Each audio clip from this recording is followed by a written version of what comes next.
Talks. I'm Jill Malandrino, Global Markets Reporter at Nasdaq. We're coming to you live from Consensus by CoinDesk in Austin, Texas. And joining me for this segment, we have Sandy Carter. She's Senior Vice President with Unstoppable Domains and also the founder of WOW3, Women of Web3. Sandy, it's great to have you with us. Welcome to Trade Talks. Thank you, Jill. It's a pleasure to be here. Tell us about WOW3.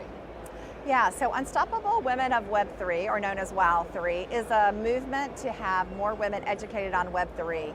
I started it after I began my journey going down the rabbit hole of Web3, when I found that only 8% of the participants right now are women. Super low, single digits. And the number one reason women gave us for not like applying for roles or really jumping in is they didn't understand it. So I started a movement to start to train the next generation of Web3 programmers, coders, business leaders, NFT creators. I wanted to start with a set of companies because there are a lot of other groups focused on individuals. And so we really began with a set of companies. We were going to try to announce 20 on International Women's Day. We got 70. Oh, wow. 70 companies, including Google and Deloitte from the Web 2 world who are moving into Web 3, and then all the who's who of Web 3, you know, OpenSea, blockchain, everybody who's been in this space, Opera, Brave, et cetera.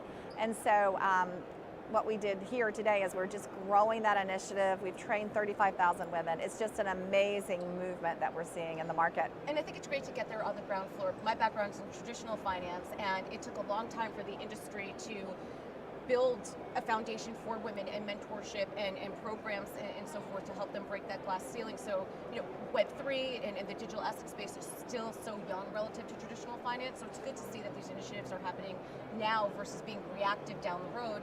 And I also see that you reached over 100 partners, including Celsius, CoinDesk, and others. You announced that at Consensus. Yeah, we announced that here. So we just, you know, when we announced the whole program, other companies just started jumping in. So we actually had 115 companies now in the program. And what they have to do is take a pledge that says they will educate women equally, that they will also use women examples, they will have women speakers. And as you said, we're so early, like I call this a dial-up phase, that women have to engage now to really have an impact on what that next web looks like.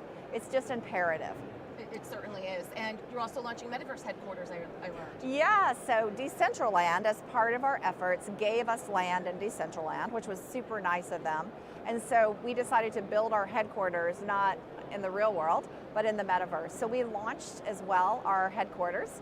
It is based on a female architect's design, one that she designed to be done in the real world, but it didn't quite work with all the inhibitors in the real world. So we took that design and we put it up in the Metaverse. It has 3 levels to it.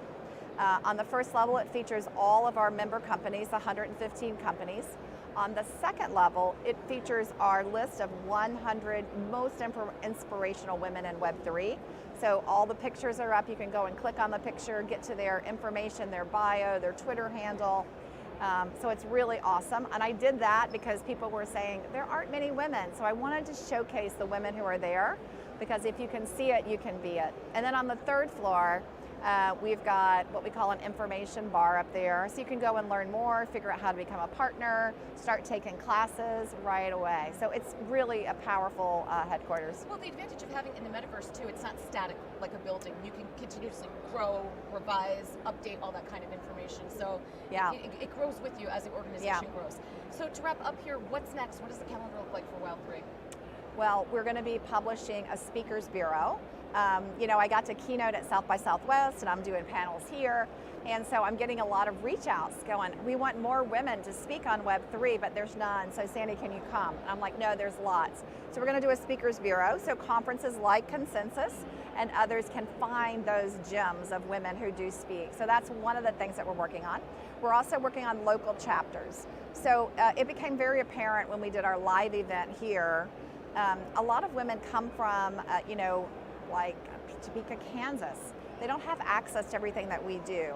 So we're going to open a set of local chapters, and we're going to have volunteers as chapter heads, and we'll release our onboarding document so that it's not just relegated to big cities, right, but also available for everyone. And you grow a more diverse user base and a more diverse there you community. Go. You don't have to be in New York, San Francisco, Austin. There you go. Space, so there you go. It's really quite incredible, Sandy. Thanks so much for joining us on Trade Talks, and thanks for joining me. I'm Jill Malandrino, Global Markets Reporter.